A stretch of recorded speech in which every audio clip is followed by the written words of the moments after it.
kami akan mempresentasikan peristiwa Rengas Dengklok. Peristiwa Rengas Dengklok adalah salah satu titik balik paling dramatis dalam sejarah kemerdekaan Indonesia.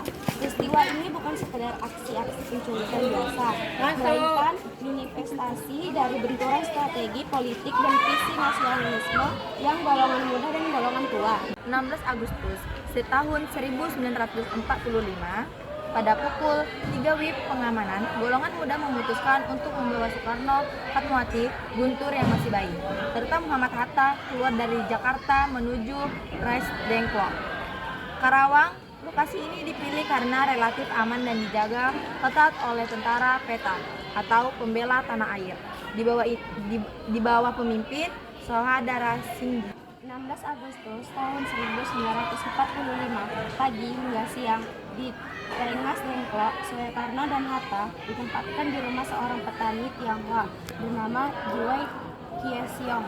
Golongan muda terus meyakinkan Soekarno dan Hatta bahwa kekuasaan Jepang sudah runtuh dan sekutu akan segera datang, sehingga waktu terbaik memproklamasikan kemerdekaan adalah saat itu juga. 16 Agustus tahun 1945, pada sore sampai kesepakatan.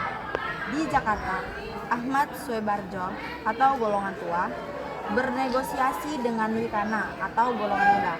Ahmad Soebarjo menjamin dengan nyawanya bahwa proklamasi kemerdekaan akan dilakukan pada 17 Agustus 1945, paling lambat pukul 12 WIB. Setelah mendapat jaminan tersebut, Ahmad Soebarjo diantar ke Rengas Dengklok untuk menjemput rombongan Soekarno Hatta kembali ke Jakarta malam ini.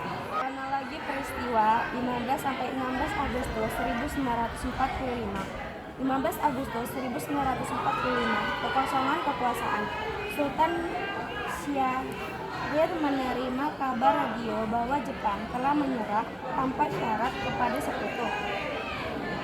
Golongan muda Soekarno, Syarul Saleh, Wikana, Margono mendesak Soekarno dan Hatta untuk segera memproklamasikan kemerdekaan malam itu juga tanpa campur tangan Jepang. Namun Soekarno dan Hatta menolak karena ingin membicarakannya dulu dalam rapat PPKI, Panitia Persiapan Kemerdekaan Indonesia. 1. Golongan muda vs golongan tua atau perbedaan strategi bukan tujuan.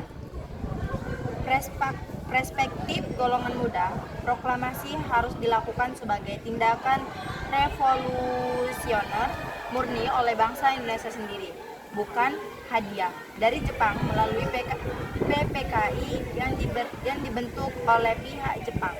Jika menunggu PPKI, kemerdekaan Indonesia akan dianggap sebagai produk bentukan sekutu atau Jepang dan berisiko digagalkan oleh kedatangan pasukan sekutu. Perspektif golongan tua, Soekarno dan Hatta bersikap realistis dan kalkulatif sebagai pimpinan organisasi. Mereka mempertimbangkan kekuatan militer Jepang di Indonesia yang masih utuh dan bersenjata lengkap. Proklamasi yang terburu-buru tanpa koordinasi dinilai dapat memicu pertumpahan darah massal dengan tentara Jepang. 2. Signifikasi posisi Rengas Dengklok. Pemilihan Rengas Dengklok bukan kebetulan.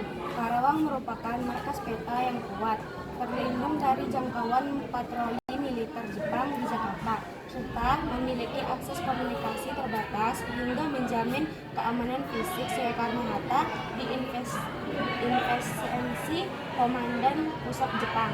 3. Dampak penentu. Tanpa aksi nekat golongan muda ini, proklamasi kemerdekaan kemungkinan besar akan bertunda atau terkait dengan prosedur PPKI yang rumit. Peristiwa Rengas Dengklok berhasil memaksa terjadinya kompromi cepat sehingga naskah proklamasi dapat dirumuskan di rumah Laksamana Meda pada malam 16 Agustus dan dibacakan pada 17 Agustus 1945 di Jalan Pegangan Timur 056 Jakarta. Sekian hasil dari presentasi kami mengenai Rengas Dengklok.